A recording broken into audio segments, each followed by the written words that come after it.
Écoutez, quand mon gendre Odilon a crié ces mots cette nuit froide de juillet, mon cœur a failli s'arrêter. Ouvrez bien, Madame Monique. Il faut que ce soit maintenant. C'est trop gros et ça va faire mal en entrant. Je tremblais de partout. Je n'arrivais plus à réfléchir. Je voyais seulement mon Gaston allongé par terre dans le salon, le visage violacé, incapable de respirer correctement. Mes chers amis, avez-vous déjà vécu un moment où vous sentez que vous allez perdre la personne la plus importante de votre vie? Cette sensation que le sol va s'ouvrir et vous engloutir tout entière? C'est exactement ce que j'ai ressenti ce jour-là de 2010, quand tout a changé et que j'ai découvert le véritable sens du mot famille. Bonjour mes chers amis, je m'appelle Monique, j'ai 63 ans et je suis née à Pointe-Noire, en République du Congo, en 1962. Aujourd'hui, je veux partager avec vous une histoire que je porte dans mon cœur avec un mélange de douleur et de gratitude. Car c'était le jour où j'ai failli perdre mon mari, mais aussi le jour où j'ai découvert que l'amour familial peut faire des miracles quand on s'y attend le moins. C'est une histoire que j'ai gardée longtemps pour moi, par peur de revivre ces moments de panique absolue. Mais aujourd'hui, je sens qu'il faut que je la raconte, car peut-être qu'elle pourra aider quelqu'un qui traverse quelque chose de similaire, quelqu'un qui a besoin d'entendre qu'il y a toujours de l'espoir, même dans les moments les plus sombres. Avant de commencer, je voudrais remercier du fond du cœur chacun d'entre vous qui êtes là de l'autre côté de l'écran. Vous n'imaginez pas à quel point cela compte pour cette vieille dame de savoir qu'il y a des gens qui m'écoutent, qui partagent ce moment avec moi. Dites-moi dans les commentaires d'où vous me regardez. J'adore savoir que ma voix arrive dans tant d'endroits différents de notre beau Congo. Il y a des gens de Brazzaville, de Pointe-Noire, du Nord, de Dolisie. Dites-le moi. Ça réchauffe mon cœur d'une façon que vous ne pouvez pas imaginer. Et si vous pouvez, laissez un like et abonnez-vous à la chaîne.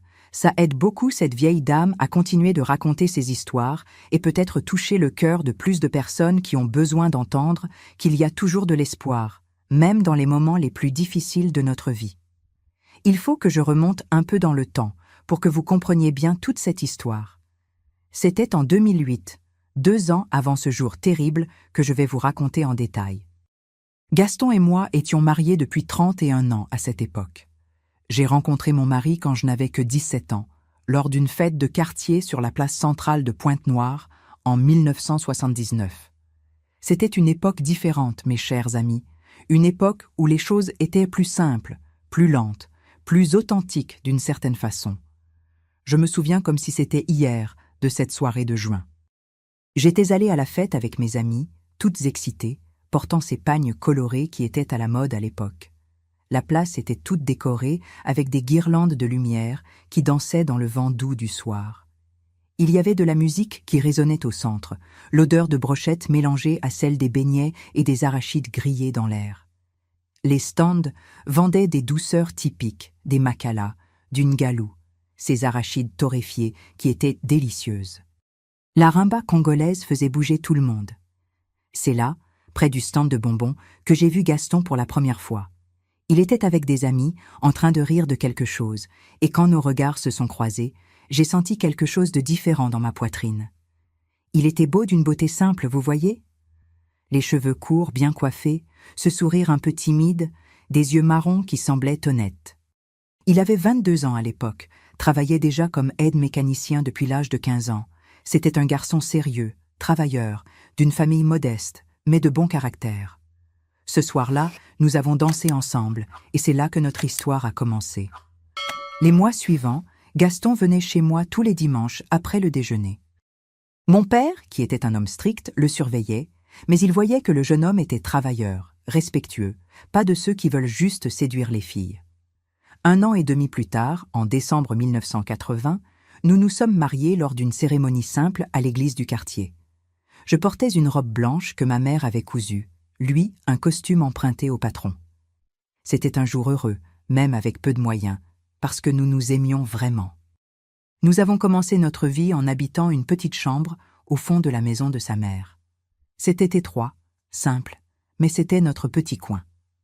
Gaston travaillait de 7 heures du matin à 6 heures du soir au garage, et moi je faisais des ménages dans des maisons de famille pour aider aux dépenses.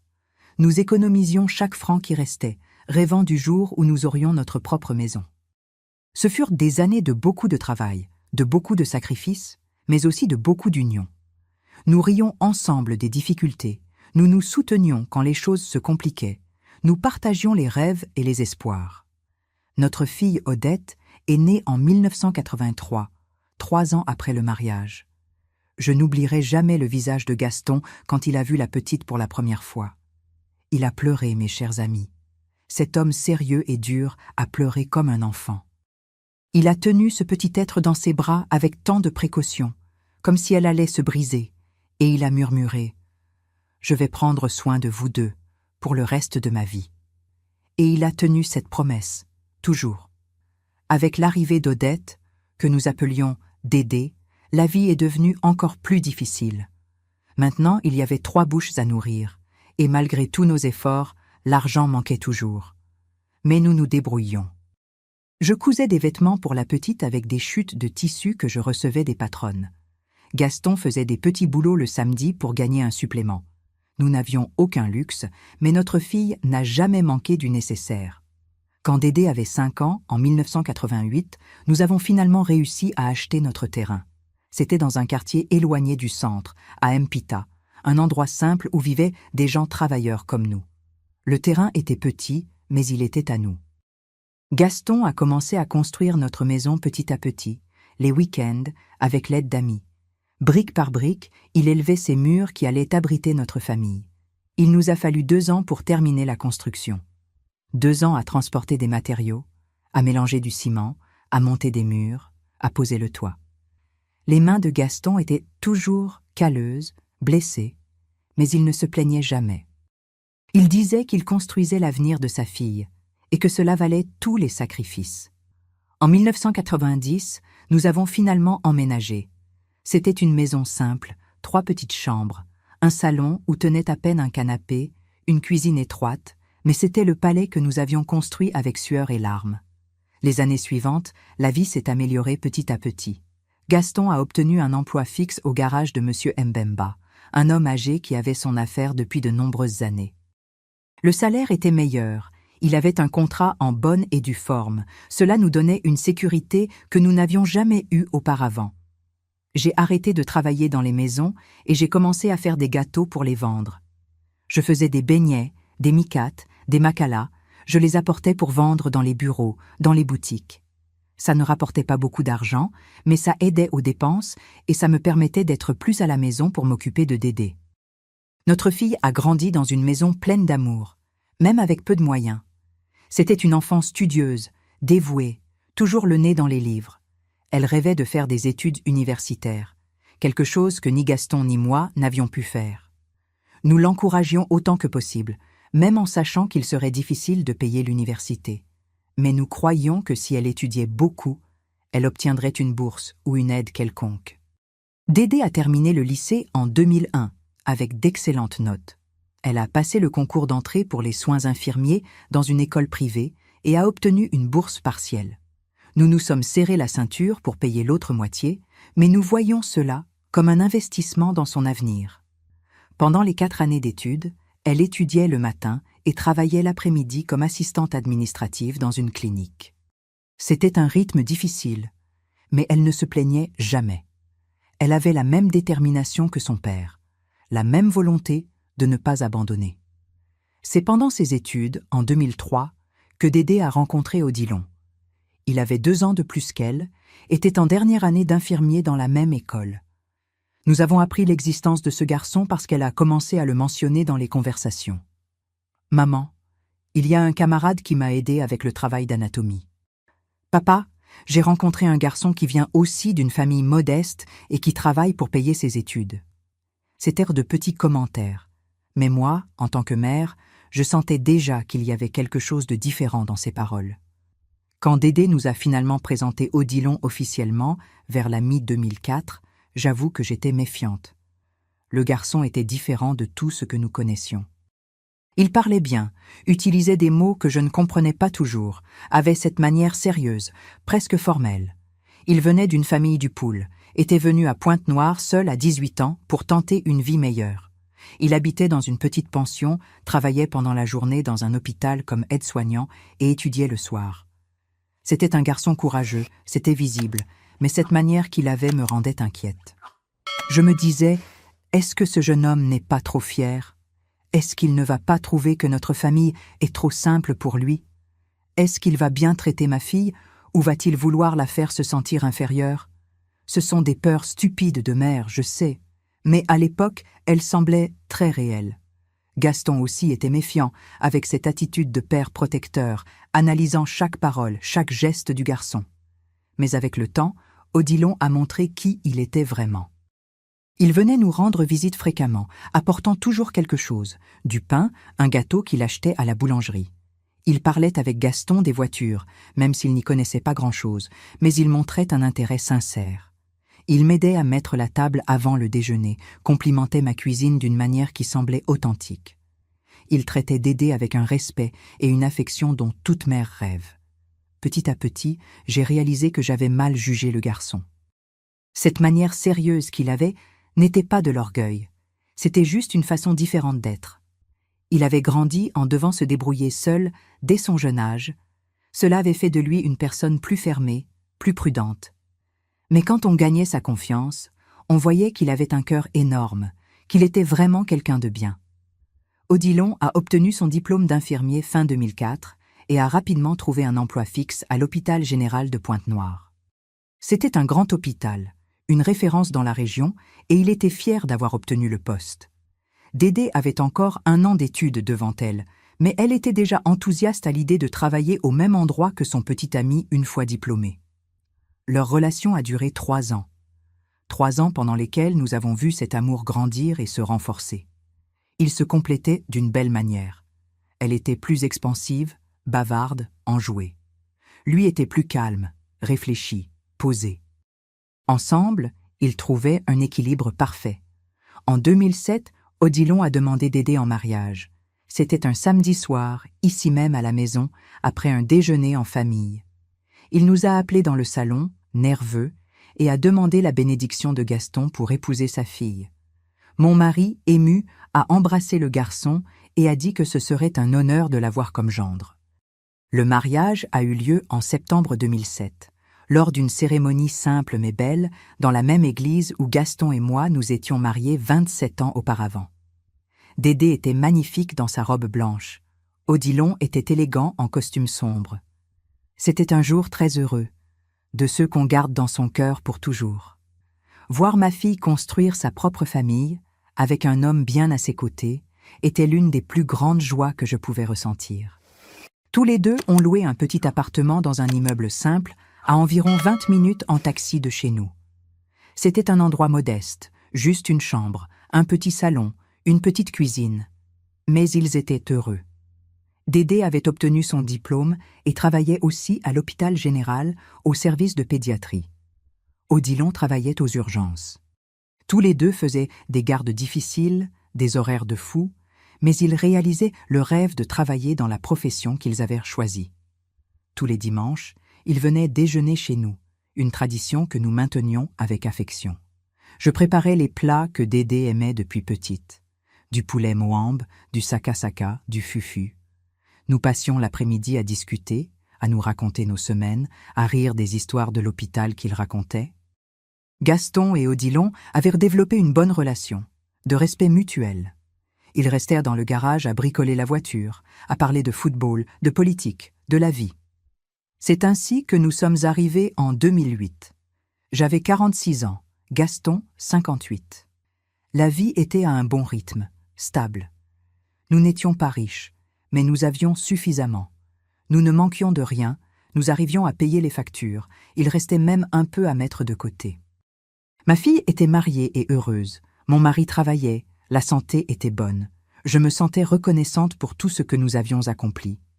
Mais c'est justement cette année-là que les premiers signes ont commencé à montrer que quelque chose n'allait pas chez Gaston. Au début, c'étaient de petites choses, presque imperceptibles. Il se plaignait de fatigue en fin de journée, mais je pensais que c'était normal pour un homme de son âge qui travaillait physiquement. Il disait qu'il avait des brûlures d'estomac, mais je pensais que c'était à cause de la nourriture. Peut-être qu'il mangeait trop de friture, trop d'épices. En mai 2008, j'ai commencé à remarquer qu'il laissait de la nourriture dans son assiette. Gaston avait toujours eu bon appétit, de ceux qui mangent bien et se resservent. Soudain, il a commencé à manger peu, à refuser le dessert, à dire qu'il était rassasié alors qu'il avait à peine touché à son repas. Quand je lui demandais si tout allait bien, il disait que oui, que c'était juste un manque d'appétit, que ça arrivait parfois. En juin, j'ai remarqué qu'il était plus pâle. Ce teint rosé qu'il avait toujours eu avait laissé place à une pâleur un peu grisâtre. Les cernes étaient plus profonds, plus sombres. Quand je lui en ai fait la remarque, il a dit qu'il dormait mal, que c'était juste ça. Je lui ai proposé de faire une tisane calmante, ces remèdes maison qu'on fait, mais il a dit qu'il n'en avait pas besoin. Juillet a été le mois où la situation a vraiment commencé à m'inquiéter. Gaston rentrait du travail de plus en plus fatigué. Lui qui rentrait toujours avec de l'énergie, voulant discuter de sa journée, raconter une histoire du garage. Maintenant, il disait à peine bonjour et allait directement s'allonger sur la natte dans la cour. Il restait là allongé, avec une expression fatiguée, presque vaincu. Quand j'insistais pour qu'il aille voir un médecin, il se fâchait. Il disait qu'il n'avait rien, que c'était juste de la fatigue, qu'il vieillissait, qu'il n'allait pas dépenser de l'argent chez le médecin pour rien. Les hommes sont des créatures têtues, mes chers amis. Je ne sais pas si les femmes qui m'écoutent sont d'accord, mais je pense que les hommes ont une peur terrible d'admettre qu'ils sont malades, qu'ils ont besoin d'aide. C'est comme si pour eux, admettre qu'ils ont un problème de santé revenait à admettre une faiblesse. Et Gaston était comme ça, de ceux qui pensaient qu'aller chez le médecin était pour les faibles, qu'un vrai homme supporte tout seul. En août, la situation s'est encore aggravée. Gaston a commencé à se plaindre de douleurs dans le dos. C'étaient des douleurs fortes, qui le faisaient se tordre. Il disait que c'était à cause du travail, qu'il avait soulevé trop de poids, que ça irait mieux avec du repos. Mais ça n'allait pas mieux. Je le voyais se laver et je remarquais combien il avait maigri. Les côtes commençaient à apparaître, le ventre qu'il avait disparaissait, les pantalons étaient larges à la taille. C'est ce mois-là que Dédé est venue nous rendre visite en pleine semaine, chose qu'elle ne faisait pas normalement. Elle avait un jour de congé à l'hôpital et avait décidé de passer déjeuner. Quand elle a vu son père, elle a été choquée. Elle, qui était infirmière, formée pour observer les signes de maladie, a vu immédiatement que quelque chose n'allait vraiment pas. Après le déjeuner, elle m'a appelée dans la cuisine avec un air inquiet. « Maman, qu'est-ce qui arrive à papa? Il a l'air terrible. Il a trop maigri, il est pâle, il a l'air malade. » J'ai avoué que j'étais inquiète depuis des mois, mais que son père refusait d'aller chez le médecin. Dédé s'est fâché. « Maman, ça ne peut pas continuer comme ça. Il doit faire des examens, ça peut être quelque chose de grave. » Ce jour-là même, elle a parlé avec son père. Elle a été ferme, a utilisé ce ton professionnel qu'elle avait quand elle s'occupait de patients têtus à l'hôpital. Elle a expliqué tous les symptômes qu'elle observait, a parlé des causes possibles, de l'importance d'un diagnostic précoce. Gaston a essayé d'argumenter, mais Dédé ne l'a pas laissé faire. Elle a dit que s'il ne prenait pas rendez-vous, elle le ferait pour lui et qu'elle le traînerait à la consultation même de force. Gaston a finalement accepté, plus pour ne pas avoir à entendre de sermons que par conviction. Dédé a téléphoné sur le champ et a pris rendez-vous au centre de santé pour la semaine suivante. Elle a réussi à avoir une place qui venait de se libérer à cause d'une annulation. Quand elle a raccroché, elle m'a regardée et a dit « Maman, j'ai un mauvais pressentiment. Tous ces symptômes ensemble peuvent indiquer quelque chose de grave. Mais prions pour que ce ne soit rien de sérieux. » La semaine jusqu'à la consultation a été angoissante. J'essayais de ne pas montrer la peur que je ressentais, mais à l'intérieur, j'étais terrifiée. La nuit, allongée dans le lit, je regardais Gaston dormir et je priais doucement pour que ce soit juste quelque chose de simple, quelque chose qu'un médicament pourrait régler. Je n'arrivais pas à imaginer ma vie sans cet homme. Il était mon compagnon depuis presque 30 ans, mon meilleur ami, mon amour, mon refuge. Le jour de la consultation, Gaston et moi sommes allés ensemble au centre de santé. C'était un matin de juillet, ce froid sec typique de la saison sèche. Le centre était plein, comme toujours, avec des gens qui attendaient d'être soignés. Nous sommes restés assis là sur ces chaises en plastique inconfortables pendant plus d'1 heure avant qu'on appelle le nom de Gaston. Le médecin qui l'a reçu était un jeune homme. Il devait avoir une 30aine d'années, mince, avec des lunettes, avec cette manière attentionnée mais pressée de quelqu'un qui a beaucoup de monde à voir. Il a écouté les symptômes que Gaston décrivait, a posé quelques questions, l'a examiné rapidement. Il a appuyé sur le ventre, a regardé les yeux, a demandé d'ouvrir la bouche et de montrer la langue. À chaque minute qui passait, l'expression du médecin devenait plus sérieuse. « Monsieur Gaston, vous avez des signes clairs d'anémie. Vous êtes très pâle, les muqueuses sont décolorées, cela indique que vous avez un problème de sang. Ça peut être pour plusieurs raisons, mais nous devons investiguer. Je vais demander des analyses de sang complètes et une radiographie du thorax et de l'abdomen. Il est important de faire ces examens au plus vite. » La voix du médecin était sérieuse, et cela m'a rendue encore plus inquiète. Nous sommes sortis du centre avec plein de prescriptions d'examen. Gaston était silencieux, pensif. Je tenais sa main, essayant de transmettre une assurance que je ne ressentais pas. Nous sommes allés directement au laboratoire du centre pour prendre rendez-vous pour les analyses de sang. Nous avons réussi à avoir une date 2 jours plus tard. La radiographie serait programmée après. Il y avait une longue file d'attente. Les jours suivants, j'ai essayé de maintenir la routine normale, mais c'était impossible de ne pas penser à ce que ça pouvait être. Je savais que l'anémie pouvait avoir plusieurs causes, depuis un manque de fer dans l'alimentation jusqu'à des choses plus graves comme des problèmes d'estomac ou même un cancer.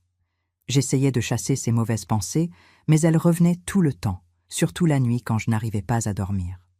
Le jour de faire les analyses de sang est arrivé. Nous sommes allés tôt au laboratoire. Il faisait encore noir dehors. Gaston était à jeun depuis la veille au soir. Il était un peu étourdi.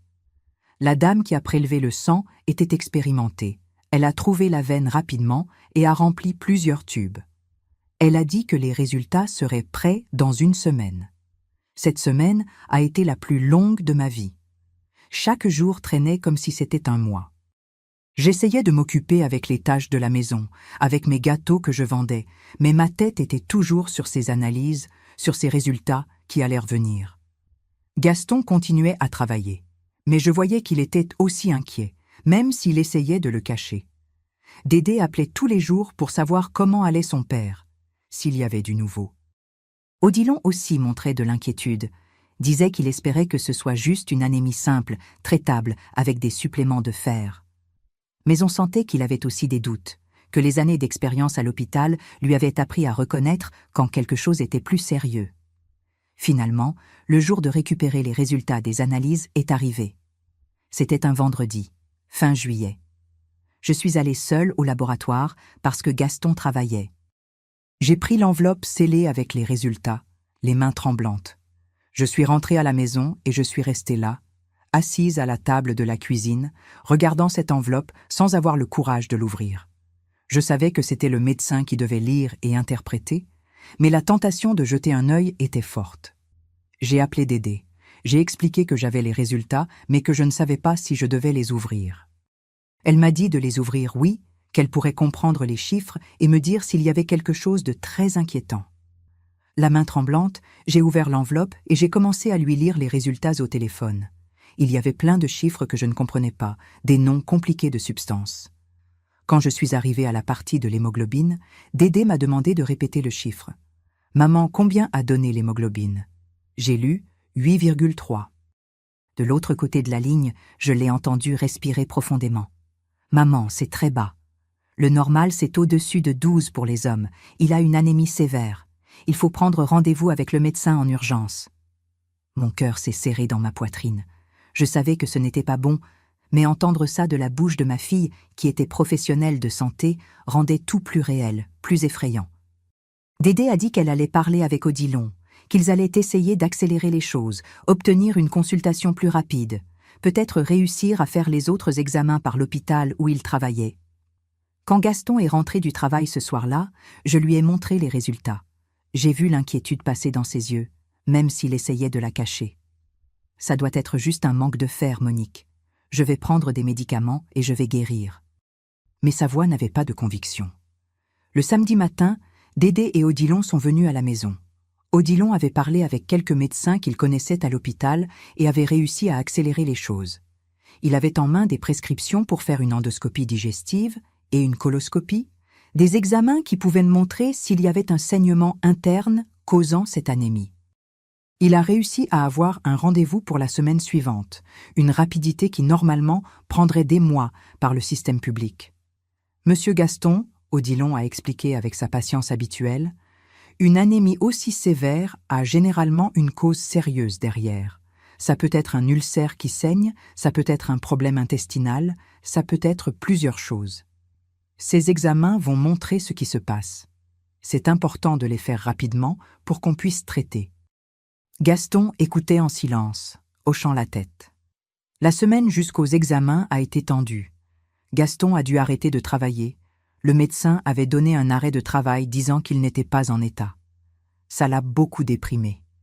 Il se définissait par son travail.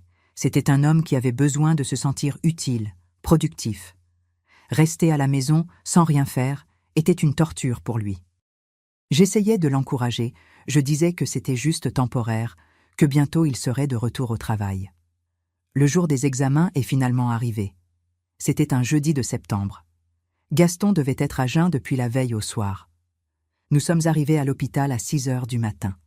Odilon était là à nous attendre. Il avait échangé sa garde pour pouvoir nous accompagner. Il nous a emmenés au service des examens, a tout expliqué ce qui allait se passer, et resté à nos côtés tout le temps. L'endoscopie a été faite en premier. Ils ont donné une sédation légère à Gaston et ont introduit ce tube avec caméra par sa gorge. Odilon et moi sommes restés à attendre dans une petite salle. Il essayait de parler d'autre chose pour me distraire, mais j'arrivais à peine à me concentrer. Ma tête était là-dedans, imaginant ce que les médecins voyaient. Après environ 30 minutes, le médecin qui a fait l'examen est sorti. Il avait une expression sérieuse. Il nous a appelés dans une petite salle réservée et nous a montré les images sur l'ordinateur. Il a pointé une tache sombre sur l'écran. Le patient a un ulcère gastrique de taille considérable, ici dans l'estomac. Et il saigne, on peut voir ici.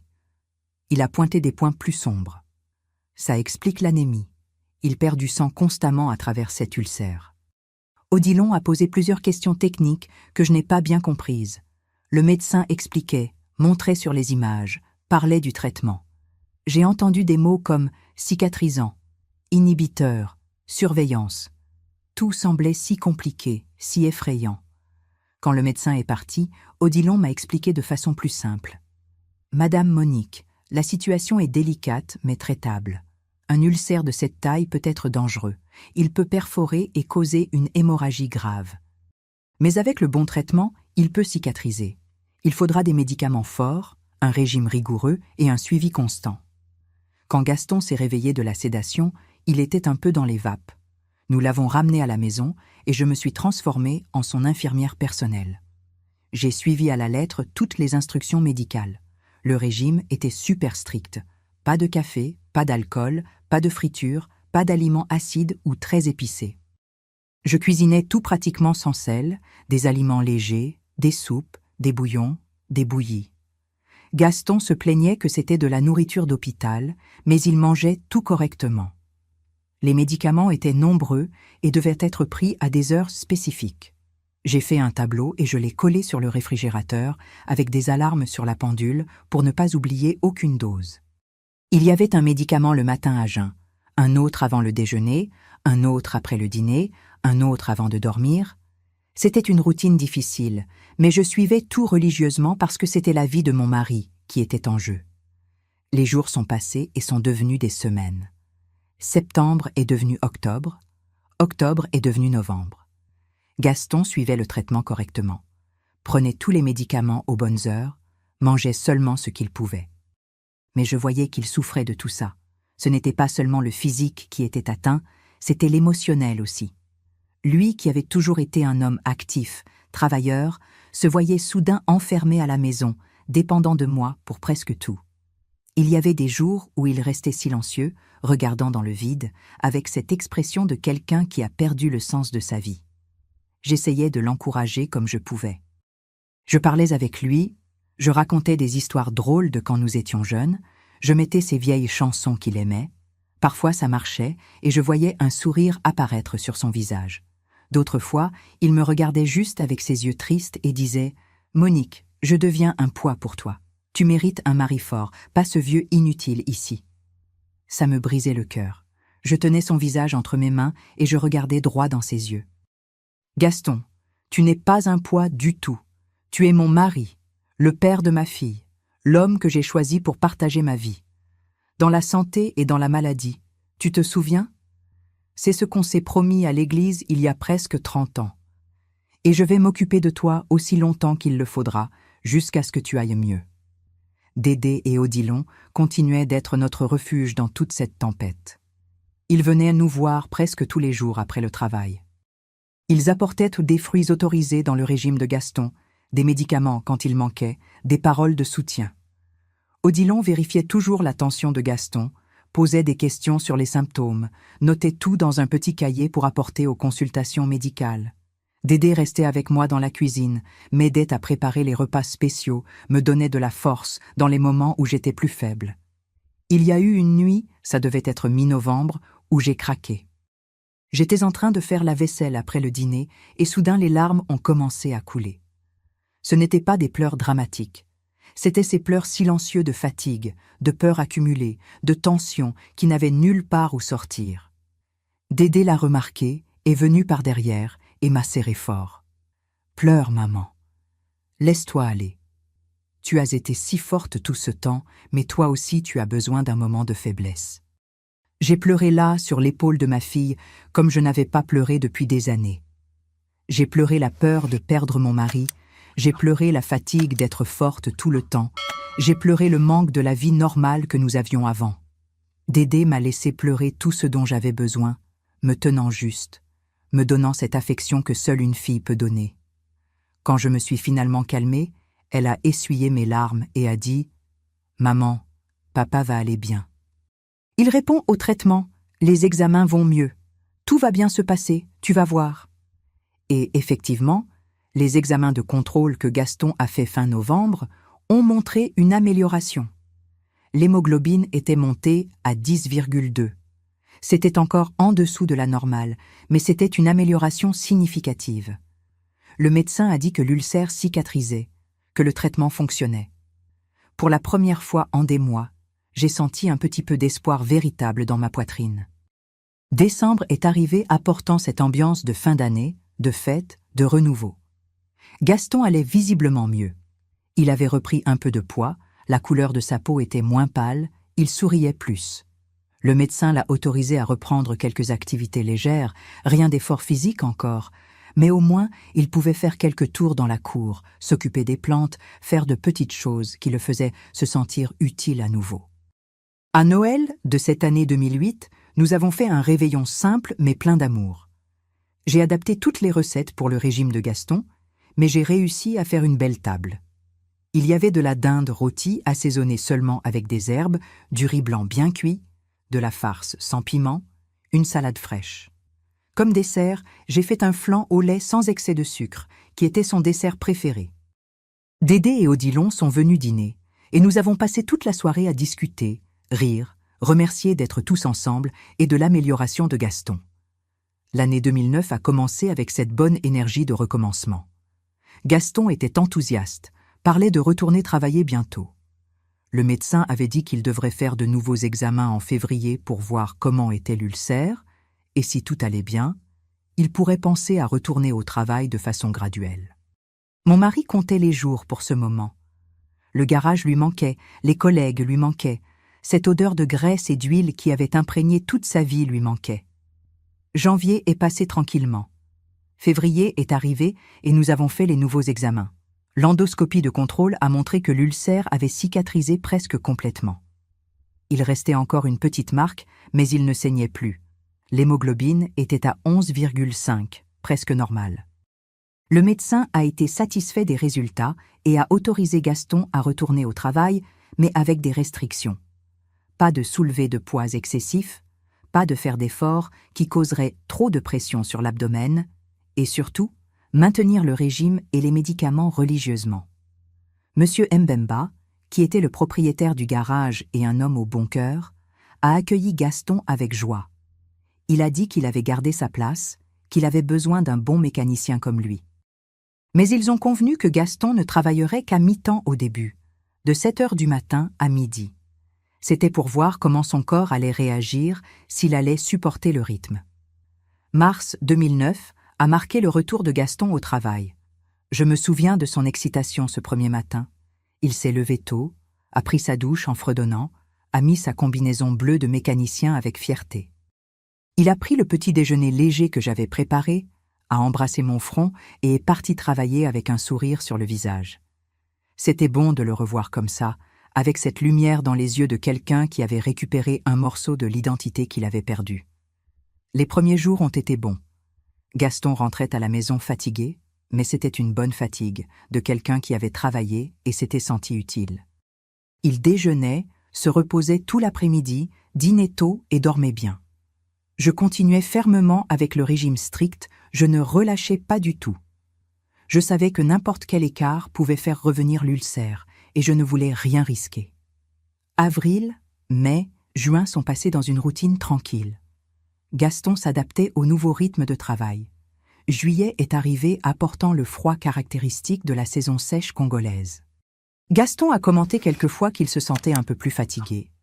Mais lui et moi avons attribué ça au froid, qui nous rend toujours plus mous, avec plus de paresse. Il continuait à prendre ses médicaments correctement, à manger correctement, il n'avait aucun symptôme inquiétant. Août 2009 a été un mois tranquille. Gaston a complété 6 mois de retour au travail et M. Mbemba était satisfait de ses performances. Il a même offert qu'il revienne travailler à temps plein, mais Gaston, avec sagesse, a refusé. Il a dit qu'il était bien comme ça, qu'il ne voulait pas forcer, qu'il préférait maintenir ce rythme plus tranquille. J'étais fier de lui d'avoir cette conscience, de prendre soin de sa propre santé. Septembre a apporté le printemps, et avec lui ce renouveau que le changement de saison apporte toujours. Les fleurs de la cour ont commencé à bourgeonner, les jours sont devenus plus longs et plus clairs.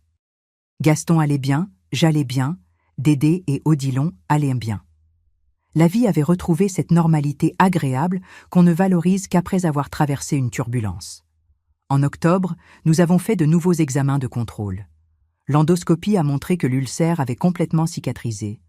Le médecin a dit que c'était un excellent résultat, que Gaston avait très bien répondu au traitement. L'hémoglobine était à 12,1, dans la normalité. C'était une victoire, une confirmation que tous les efforts, toute la discipline avaient valu la peine. Novembre et décembre sont passés dans un climat de célébration silencieuse. Ce n'était rien de grandiose, mais nous savions que nous avions réussi à gagner une bataille difficile. À Noël 2009, nous avons fait un réveillon un peu plus élaboré que celui de l'année précédente. Gaston avait la permission de quelques petits écarts au régime, tant que c'était avec modération. Il a mangé un petit morceau de beignet que j'avais fait spécialement pour lui, et le sourire de bonheur sur son visage faisait que n'importe quel sacrifice en valait la peine. L'année 2010 a commencé avec de bonnes attentes.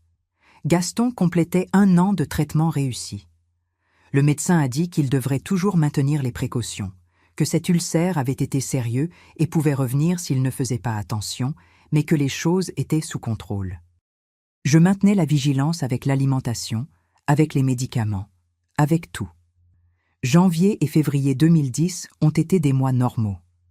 Gaston travaillait ses matinées au garage, rentrait déjeuner, se reposait l'après-midi.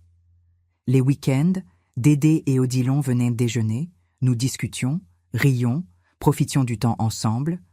C'était une vie simple, mais c'était notre vie, et nous en étions reconnaissants. Mars est arrivé, et avec lui l'automne. Gaston a commenté quelquefois qu'il sentait une gêne légère dans l'estomac, mais rien de très fort, rien qui l'inquiétait. Je suis restée attentive.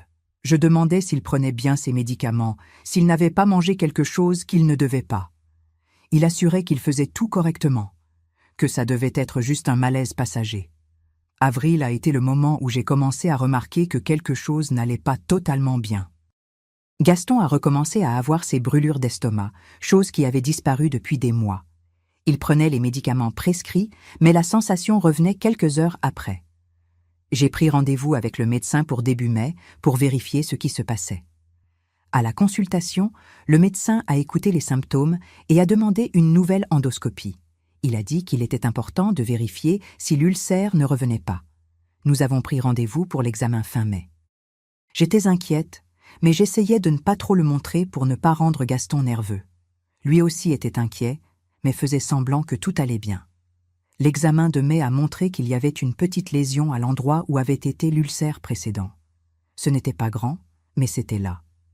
Le médecin a augmenté la dose d'un des médicaments et a renforcé l'importance du régime. Il a dit que nous devrions suivre de près pour éviter que ça grossisse à nouveau. Juin et juillet ont été des mois d'attention redoublée. Je suis revenue à cette rigidité totale avec l'alimentation, je ne permettais aucun écart. Gaston, qui s'était habitué à quelques petites libertés, devait maintenant revenir à ce régime très strict. Il ronchonnait parfois, mais comprenait que c'était nécessaire. Août 2010 est arrivé. C'était un vendredi, le 13. Un jour qui est resté gravé dans ma mémoire pour toujours, comme le jour où j'ai failli perdre mon mari. La journée avait commencé normalement. Gaston était allé travailler le matin comme toujours. Il était rentré à la maison à l'heure du déjeuner, 12h30. J'avais préparé du poulet bouilli avec des pommes de terre et des carottes, tout bien tendre, comme il aimait et comme le médecin permettait. Nous avons déjeuné en parlant des projets pour le week-end. Dédé avait appelé plus tôt en disant qu'il viendrait dîner samedi soir, et je planifiais déjà ce que j'allais préparer. Gaston a bien mangé, s'est même resservi un peu de poulet, il semblait avoir bon appétit. Après le déjeuner, il a dit qu'il allait s'allonger un peu sur la natte dans la cour, qu'il y avait ce bon soleil d'août qui réchauffe mais ne brûle pas. Je suis restée dans la cuisine à faire la vaisselle, à tout ranger. Il devait être environ 3h de l'après-midi quand j'ai entendu un gémissement venant de la cour. Au début, j'ai pensé que c'était mon imagination, mais ensuite je l'ai entendu à nouveau, plus fort, plus angoissé. J'ai tout laissé tomber et j'ai couru. Quand je suis arrivée dans la cour, mon Gaston se tordait sur la natte, les mains serrées contre le ventre, le visage tordu dans une expression de douleur que je n'avais jamais vue auparavant.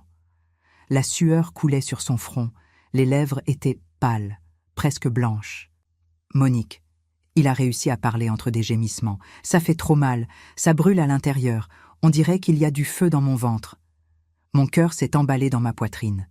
Mes mains ont commencé à trembler. J'ai couru pour l'aider à sortir de la natte.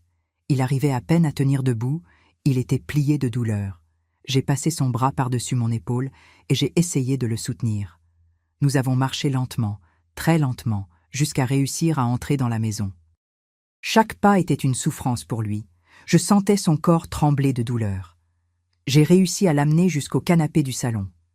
Il s'est pratiquement effondré là, recroquevillé, toujours avec les mains serrées sur le ventre. J'étais en panique totale, mais j'essayais de garder mon calme pour pouvoir l'aider.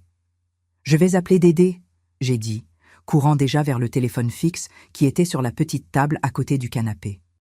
J'ai composé le numéro de ma fille avec les mains tremblant tellement que je me suis trompée 2 fois avant de réussir à composer correctement. Elle a répondu à la 2e sonnerie. « Allô, maman ?» Sa voix était calme, normale.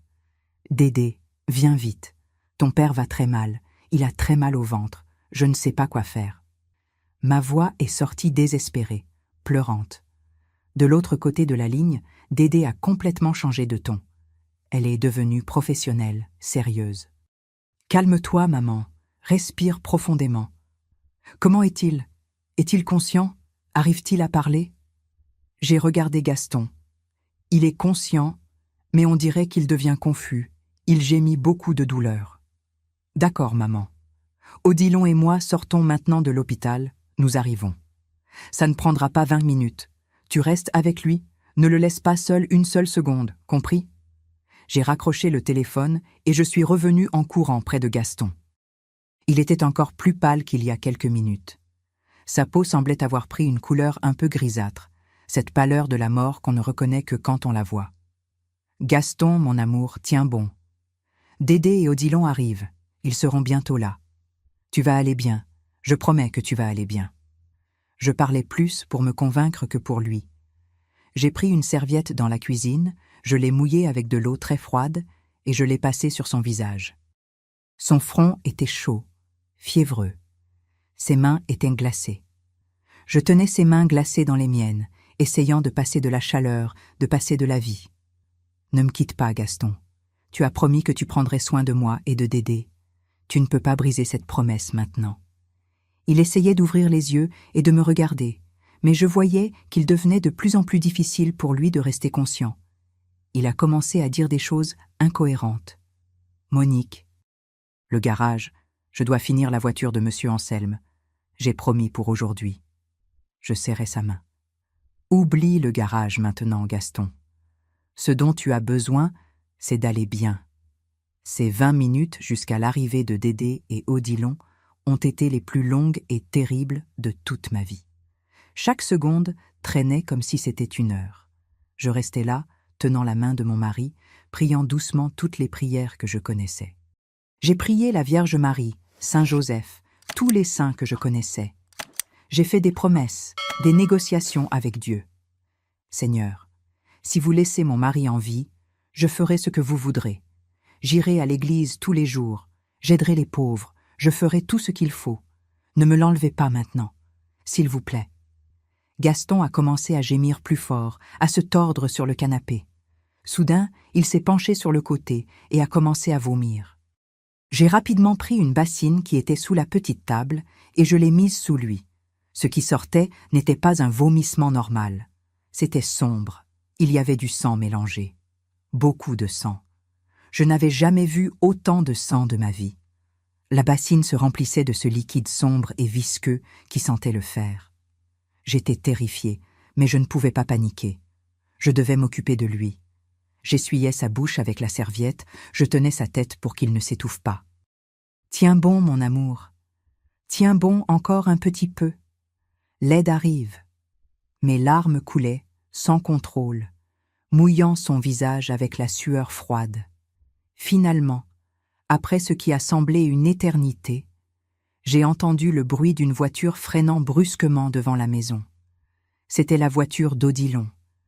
Quelques secondes plus tard, j'ai entendu le coup fort au portail.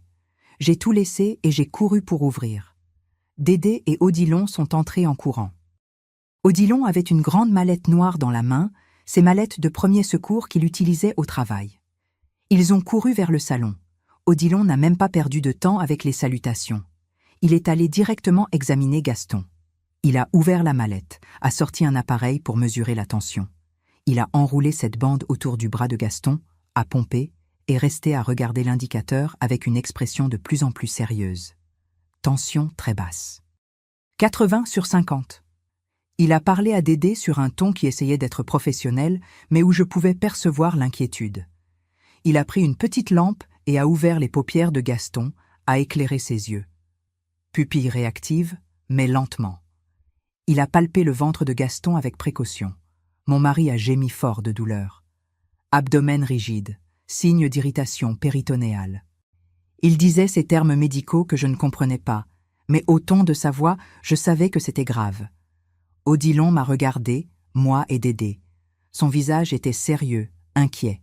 « Madame Monique, votre Gaston a des signes d'hémorragie digestive sévère.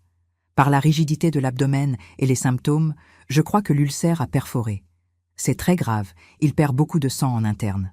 Nous devons l'emmener à l'hôpital maintenant, immédiatement. On ne peut pas attendre l'ambulance, ça prendra trop de temps. Nous allons l'emmener dans ma voiture. » J'ai essayé de traiter ces mots, mais on aurait dit que mon cerveau s'était figé. Perforation? Hémorragie? Mon Gaston était en train de mourir là devant moi. Il va aller bien? C'est la seule chose que j'ai réussi à demander, la voix défaillante. Odilon m'a regardé dans les yeux. J'ai vu dans ce regard la gravité de la situation, mais aussi la détermination. Madame Monique, je ne vais pas vous mentir. La situation est très grave, mais si nous agissons vite, si nous arrivons à l'hôpital à temps, il a une chance. Nous allons tout faire pour le sauver. Mais j'ai besoin que vous restiez calme et que vous m'aidiez maintenant, d'accord? J'ai hoché la tête, essuyant les larmes avec le dos de la main. Dédé est venu me serrer rapidement dans ses bras. « Maman, ça va aller, fais-nous confiance. » Puis, elle et Odilon ont commencé à agir avec une synchronie parfaite, résultat d'années à travailler ensemble à l'hôpital. « Dédé, va chercher les couvertures de la chambre. Odilon a ordonné. Nous allons devoir le garder au chaud, sa tension est très basse. Il est en train d'entrer en choc. Dédé a couru vers la chambre et est revenu avec 2 couvertures. Ils ont enveloppé Gaston avec précaution. Maintenant, on va le soulever. À 3. 1, 2, 3. Ils ont soulevé Gaston du canapé, chacun tenant un côté. Mon mari a gémi de douleur avec le mouvement. J'ai tenu la porte ouverte pendant qu'ils le portèrent dehors. Le soleil de l'après-midi tapait fort, contrastant avec l'horreur de cette situation. Les voisins qui étaient dans la rue se sont arrêtés pour regarder, avec ce visage d'inquiétude et de curiosité morbide que les gens ont quand ils voient une tragédie se dérouler. Odilon avait laissé la voiture avec la porte arrière déjà ouverte. Ils ont mis Gaston avec précaution sur le siège arrière. Dédé est entrée la première, et ils ont installé Gaston sur le côté, avec la tête sur ses genoux. « Maman, tu vas à l'avant. Odilon va avoir besoin d'aide pour trouver le chemin le plus rapide. » J'ai couru et je suis montée sur le siège passager. Je ne me suis même pas souvenu de fermer la maison, de prendre mon sac, des documents, rien. Seul comptait sauver mon mari. Odilon est monté sur le siège du conducteur, a démarré la voiture et est parti à toute vitesse.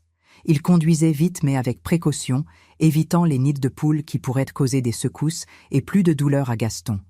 Il passait au feu orange, klaxonnait pour que les voitures devant laissent passer. « Urgence !» Il criait par la fenêtre quand quelqu'un ne bougeait pas assez vite. Je me suis retournée pour regarder Gaston. Dédé tenait sa tête sur ses genoux, passait la main dans ses cheveux, parlait doucement à son oreille. « Tiens bon, papa, on est presque arrivé. Tu es fort, tu vas y arriver. Pense à maman, pense à moi, on a besoin de toi. » Les larmes coulaient sur son visage, mais la voix était ferme. Soudain, Gaston a commencé à s'étouffer. Dédé a rapidement tourné son visage sur le côté.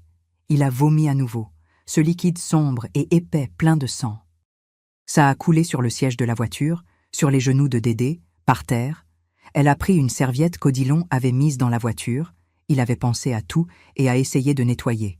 « Comment va-t-il » Odilon a demandé sans quitter la route des yeux. Pâle, il transpire beaucoup, le pouls est faible. Odilon, il perd beaucoup de sang. La voix de Dédé était tendue maintenant. Nous sommes à moins de 10 minutes. Tiens bon, Gaston, tiens bon, beau-père. Odilon a accéléré encore plus. Je priais doucement sur le siège avant. Mes mains étaient jointes en prière si serrées que les articulations étaient blanches. Notre Père qui êtes aux cieux, je vous salue Marie pleine de grâce. Les prières sortaient, précipitées, mélangées, mais je continuais à prier parce que c'était la seule chose que je pouvais faire à ce moment-là. Le chemin jusqu'à l'hôpital m'a semblé éternel, même avec Odilon conduisant à cette vitesse. Chaque pâté de maison semblait faire des kilomètres. Chaque feu rouge était une torture. Je regardais les gens dans la rue vivant leur vie normale, faisant des courses, attendant le bus, discutant. Et je me demandais comment le monde pouvait continuer à tourner normalement alors que le mien s'écroulait. 2 minutes, Odilon a annoncé. J'ai vu l'hôpital apparaître au loin, ce grand bâtiment gris qui, à ce moment, représentait l'espoir, la seule chance de sauver mon mari. Odilon a klaxonné sans arrêt en s'approchant de l'entrée des urgences. Des gens ont sauté sur le côté, effrayés par cette voiture à grande vitesse. Il a arrêté la voiture brusquement juste devant la porte des urgences, ne s'est même pas soucié de se garer correctement. Il a sauté de la voiture et a commencé à crier. « Urgence! Hémorragie digestive! Tension qui chute! J'ai besoin d'un brancard maintenant !» Tout s'est passé très vite après ça. Des infirmiers et des médecins sont venus en courant avec un brancard. Ils ont ouvert la porte arrière de la voiture et ont commencé à sortir Gaston. Dédé a aidé à le transférer sur le brancard avec précaution. Odilon donnait déjà des informations précipitées. Patient masculin, 59 ans, antécédent d'ulcère gastrique, signe de perforation et d'hémorragie interne, tension 80/50, hématémèse abondante, abdomen rigide. Ils ont commencé à courir avec le brancard vers l'intérieur de l'hôpital. J'ai essayé de suivre, mais une infirmière m'a retenu par le bras. « Madame, vous ne pouvez pas entrer maintenant. Les médecins ont besoin d'espace pour travailler. Vous allez rester ici à la réception. » J'ai voulu protester, mais Dédé est apparu à mes côtés. « Maman, viens. Allons dans la salle d'attente. Odilon va entrer avec lui. Il travaille ici, il va tout suivre. Elle m'a tiré par le bras, m'a emmené vers cette salle d'attente typique d'hôpital. Murs blancs, sol en linoléum froid, chaises en plastique bleu inconfortables, cette odeur caractéristique d'hôpital qui est un mélange de désinfectant et de maladie. Nous nous sommes assises sur ces chaises dures. Dédé était sale de sang, son chemisier tout taché. J'ai regardé mes mains et j'ai vu qu'elles avaient aussi du sang. Le sang de mon mari. Soudain, mes jambes ont faibli. La salle a commencé à tourner. « Maman, maman, respire !» Dédé m'a tenue, m'a fait baisser la tête entre les genoux. Respire profondément, doucement. Inspire et expire. Voilà, comme ça. Quand le vertige est passé, j'ai levé la tête. La salle d'attente était pleine d'autres personnes, chacune avec sa tragédie personnelle. Une femme tenait un enfant fiévreux dans ses bras. Un homme âgé était assis courbé, tenant sa poitrine. Une jeune fille pleurait, pendant que quelqu'un à côté essayait de la consoler. C'était un portrait de la souffrance humaine. Toutes ces personnes unies par la douleur et l'espoir que les médecins puissent faire un miracle. Combien de temps ça va prendre ? J'ai demandé à Dédé. Ma voix était enrouée, méconnaissable. Je ne sais pas, maman. Ils doivent d'abord le stabiliser, lui donner du sang, voir l'étendue de l'hémorragie. Ensuite, ils décideront s'il faut opérer en urgence ou s'ils arrivent à contenir avec des médicaments. Ça peut prendre du temps. Elle tenait ma main, serrant fort. Nous sommes restés là, assises, à attendre. Les minutes passaient lentement, douloureusement, lentement. Chaque fois que quelqu'un entrait par la porte, je regardais avec espoir, pensant que ça pouvait être des nouvelles de Gaston. Mais non. C'étaient d'autres patients, d'autres familles, commençant leur propre veillée de douleur. Environ 40 minutes ont dû passer quand Odilon est finalement apparu. Il portait encore la blouse blanche de l'hôpital, mais maintenant il avait ce visage fatigué, tendu. Nous nous sommes levés d'un bond. « Comment va-t-il » Dédé et moi avons demandé en même temps. Odilon nous a guidés vers un coin plus réservé de la salle d'attente. Il est stabilisé pour le moment.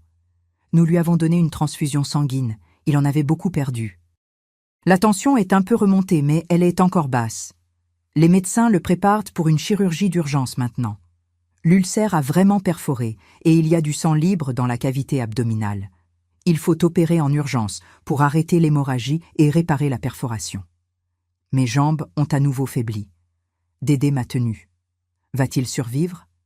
C'est la seule chose que j'ai réussi à demander. Odilon a respiré profondément avant de répondre. La chirurgie est délicate et son état est grave. Il a perdu beaucoup de sang, le corps est affaibli. Mais Madame Monique, vous êtes arrivée à temps. Si ça avait pris une demi-heure de plus, 1 heure, l'histoire aurait été différente. Il est entre de bonnes mains. Le docteur Expédie Vieira va faire la chirurgie, et c'est l'un des meilleurs chirurgiens généraux que nous ayons ici. J'ai travaillé avec lui plusieurs fois. Je lui fais entièrement confiance. Je peux le voir avant la chirurgie. Ma voix est sortie comme un fil. Il est déjà en train d'être emmené au bloc opératoire. Il est sous sédation, il ne pourra pas parler. Mais je promets que dès qu'il sortira de la chirurgie et pourra recevoir des visites, je viendrai vous chercher. Odilon a posé sa main sur mon épaule. Maintenant, c'est entre les mains de Dieu et de l'équipe médicale. Nous avons fait notre part en l'amenant à temps. Nous sommes retournés vers ces chaises inconfortables. Odilon est resté là avec nous quelques minutes de plus, puis a dit qu'il devait retourner, qu'il allait suivre la chirurgie de près, qu'à la moindre nouvelle, il viendrait nous prévenir. Nous sommes restés là, ma fille et moi, enlacés, à attendre. La chirurgie a commencé à 5h30 de l'après-midi. Nous sommes restés là, collés à ces chaises, sans manger, sans boire d'eau, sans rien faire d'autre qu'attendre et prier. D'autres personnes allaient et venaient dans la salle d'attente. Certaines recevaient de bonnes nouvelles et partaient soulagées. D'autres recevaient de mauvaises nouvelles et s'effondraient la même.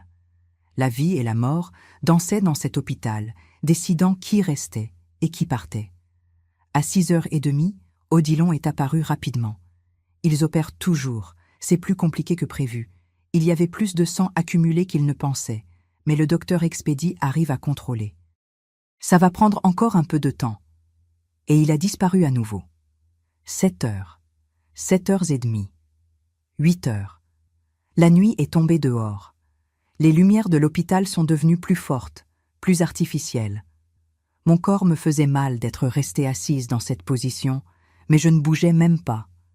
C'était comme si n'importe quel mouvement de ma part pouvait affecter ce qui se passait dans cette salle d'opération. À 8h40, une infirmière a apporté de l'eau et des biscuits pour moi et Dédé. « Vous devez manger quelque chose. Ça ne sert à rien de tomber malade aussi. » Dédé m'a obligée à boire un peu d'eau, à manger un demi-biscuit. Je ne sentais même pas le goût de quoi que ce soit. 9h du soir. Ça faisait plus de 3 heures que la chirurgie avait commencé. Je commençais à entrer dans le désespoir. Pourquoi ça prenait si longtemps? Est-ce qu'il y avait eu une complication? Est-ce que mon Gaston résistait? Finalement, à 9h20, j'ai vu Odilon apparaître par la porte. Il marchait lentement, avec ce pas fatigué de quelqu'un qui avait traversé quelque chose de difficile. Je n'arrivais pas à lire l'expression sur son visage. Je me suis levée d'un bond, Dédé aussi. Il s'est approché de nous. Et alors j'ai vu. Un petit sourire, fatigué, mais un sourire. Il a réussi. La chirurgie a été un succès. Mes jambes ont lâché et je suis tombée dans les bras de ma fille, pleurant convulsivement. C'étaient des larmes de soulagement, de gratitude, d'épuisement émotionnel. Odilon a attendu que je me calme un peu, puis a expliqué. Ça a été une chirurgie longue et compliquée. La perforation était plus grande que nous ne l'imaginions et il y avait beaucoup de sang accumulé dans l'abdomen. Le docteur Expédie a dû faire un nettoyage complet de la cavité, réparer la perforation, cautériser quelques points qui saignaient encore. Il a perdu plus de sang pendant la chirurgie. Il a fallu plus de transfusions. Mais le docteur a réussi. Il a réussi à tout arrêter, tout réparer. Et maintenant? Dédé a demandé, avec cette voix professionnelle, même avec les yeux rouges d'avoir pleuré. Maintenant, il va aux soins intensifs. Il va rester là pendant les prochains jours, peut-être une semaine, ça dépend de l'évolution. Son corps a subi un grand traumatisme, il a perdu beaucoup de sang, il a subi une longue chirurgie. Il va avoir besoin de temps pour récupérer. Mais le pire est passé, Madame Monique. Le pire est passé. Je pouvais enfin respirer à nouveau. Ce poids horrible qui était sur ma poitrine depuis l'après-midi a finalement commencé à s'alléger. Je peux le voir? Il est en train d'être emmené aux soins intensifs maintenant. Il est encore sous sédation. Il va dormir pendant quelques heures. Madame peut le voir rapidement, juste quelques minutes, mais vous ne pourrez pas lui parler. Demain matin, quand il se réveillera, là Madame pourra rester plus longtemps. Odilon m'a guidée dans les couloirs de l'hôpital jusqu'aux soins intensifs. C'était un endroit effrayant, plein de machines qui bip-bip, de tubes, de fils, un éclairage fort et froid. Odilon m'a emmené jusqu'à un des lits, et là était mon Gaston. Pâle comme un drap, avec des tubes sortant du nez, de la bouche, des bras. Des machines autour, faisant des bruits étranges, montrant des chiffres que je ne comprenais pas. Mais sa poitrine montait et descendait. Il respirait. Il était vivant. Je me suis approchée du lit. J'ai tenu sa main avec précaution, avec peur de faire mal, de déconnecter un tube. Sa main était froide, mais je sentais le pouls, faible mais présent. Je suis là, mon amour. Tu as réussi. Tu es fort. Tu l'as toujours été. Et je serai là quand tu te réveilleras. Je te le promets. Odilon m'a touché l'épaule gentiment. Madame Monique, vous devez rentrer à la maison vous reposer. Vous ne pourrez rien faire ici cette nuit. Il est bien soigné, il y a des infirmiers tout le temps qui veillent sur lui. Demain matin, vous revenez et vous restez autant que vous voulez. Je ne voulais pas partir de là. Je voulais rester collée à ce lit, tenant sa main, surveillant chaque respiration. Mais je savais qu'Odilon avait raison. J'étais épuisée, sale de sang. J'avais besoin d'un bain, de nourriture, de repos. Si je tombais malade aussi, je ne pourrais pas m'occuper de Gaston quand il en aurait besoin. Dédé et Odilon m'ont ramené à la maison. Il était presque 11h du soir quand nous sommes arrivés. La maison était comme nous l'avions laissée. La porte ouverte, les lumières allumées, la bassine avec le vomi encore dans le salon, la serviette sale par terre.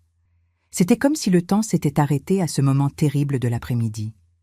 Dédé a commencé à tout nettoyer pendant qu'Odilon m'obligeait à prendre un bain. Je suis restée sous la douche longtemps, voyant l'eau emporter le sang, la saleté, mais pas la peur, pas l'angoisse. Quand je suis sortie, Dédé avait préparé une soupe légère pour moi. Elle m'a obligée à manger, même si je disais que je n'avais pas faim. Ils ont dormi ici à la maison cette nuit-là. Dédé dans la chambre d'amis, Odilon sur le canapé du salon. J'ai essayé de dormir dans mon lit, mais c'était impossible. Je restais à regarder le côté vide où Gaston aurait dû être, regrettant sa chaleur, le bruit de sa respiration.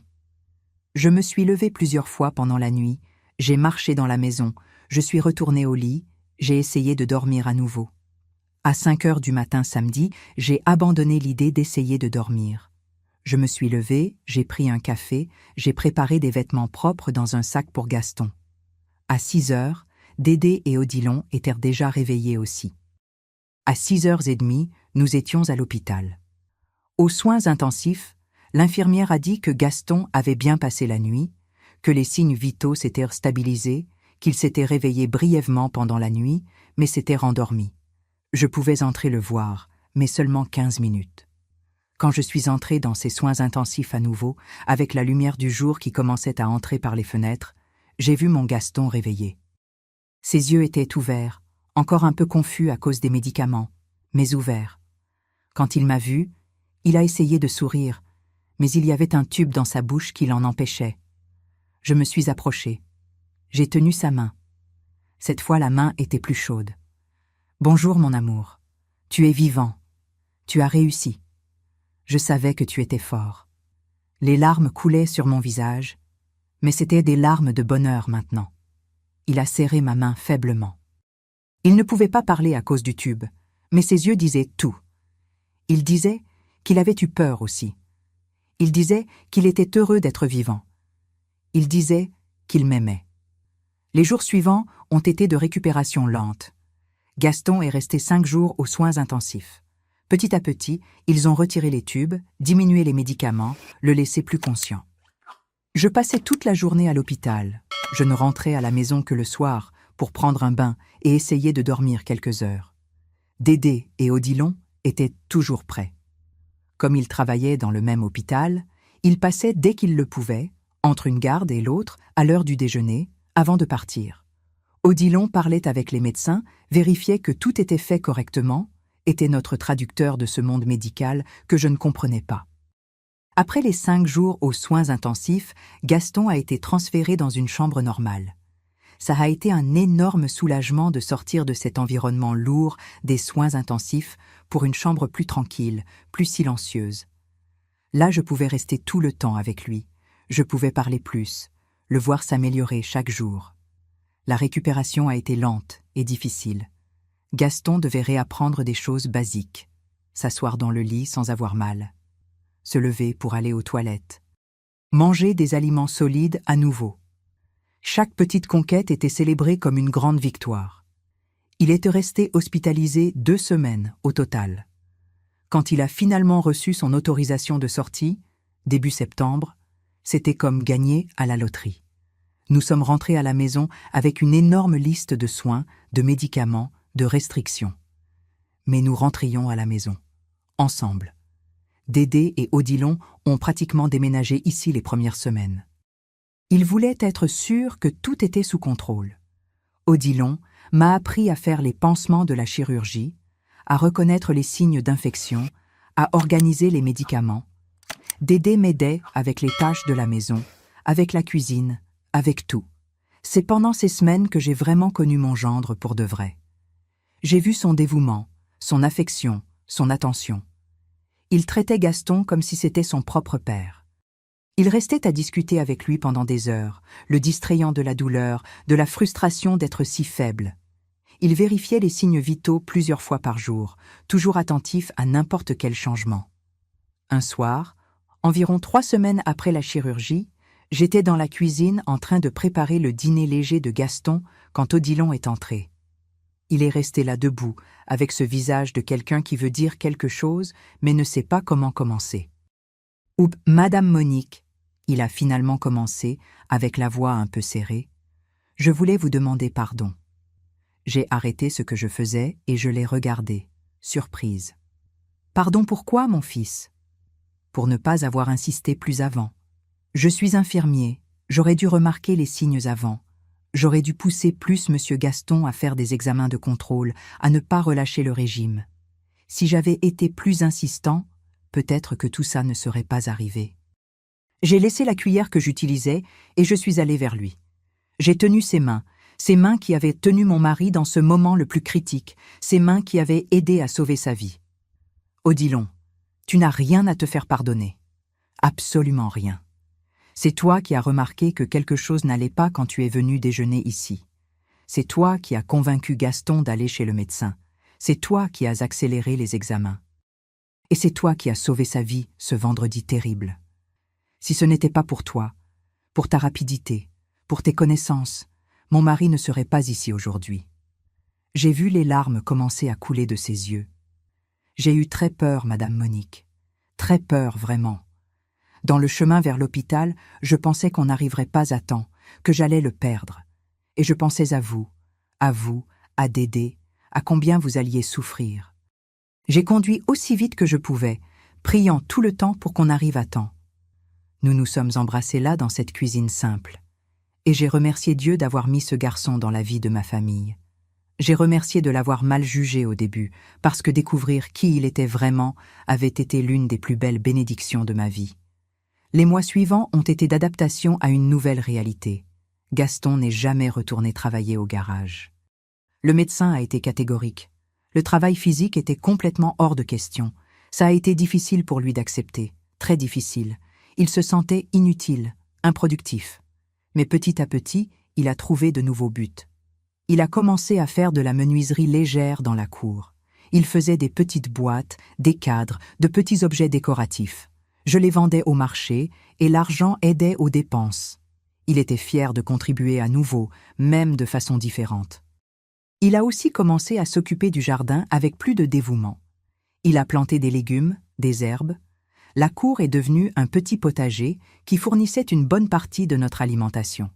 Et tout sans pesticides, tout naturel, tout fait de ses propres mains. Sa relation avec Odilon est devenue encore plus proche. Les deux ont développé une vraie amitié, profonde. Tous les dimanches, quand ils venaient déjeuner, ils passaient des heures à discuter dans la cour. Gaston enseignait des astuces de menuiserie. Odilon donnait des conseils de santé. Ils riaient ensemble, racontèrent des histoires, partagèrent la vie. En 2012, Dédé est tombée enceinte.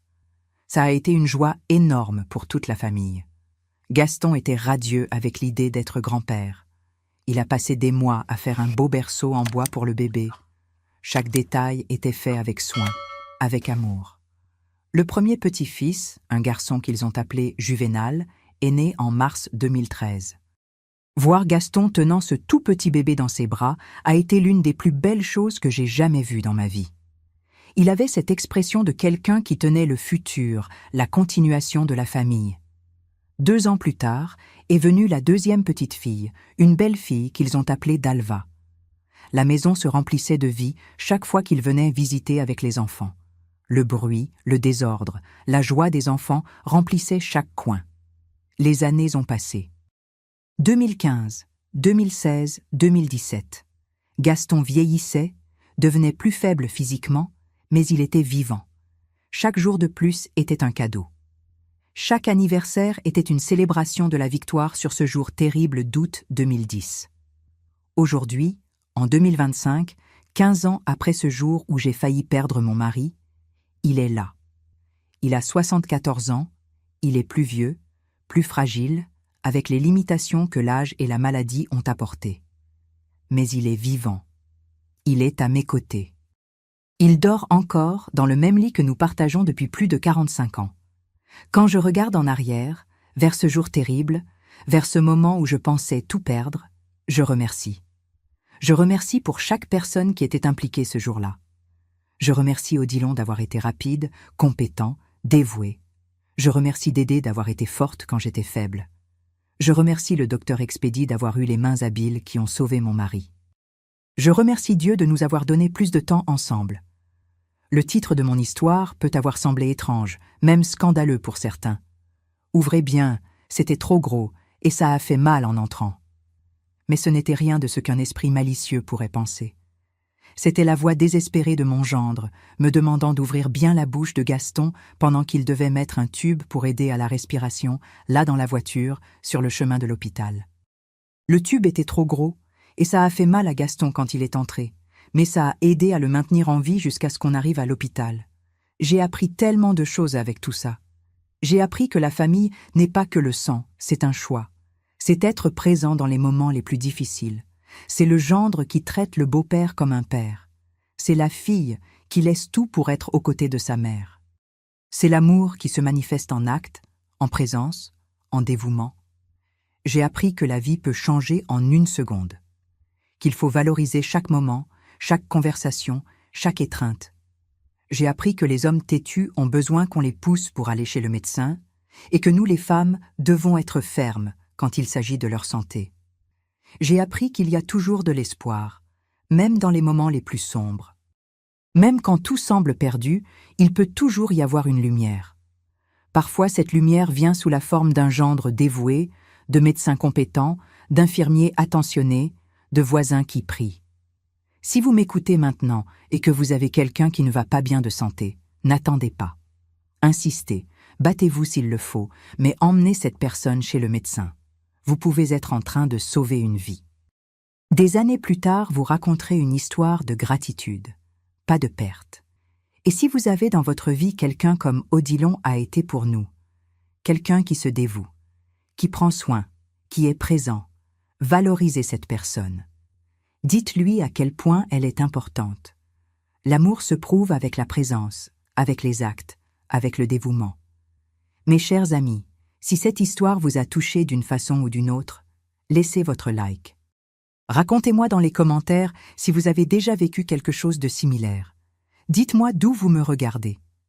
Chaque commentaire de votre part réchauffe le cœur de cette vieille dame. Merci de m'avoir écouté avec patience. Merci de faire partie de ma vie à travers cet écran. Que Dieu bénisse chacun d'entre vous et vos familles. Un baiser dans le cœur de chacun de vous. Monique.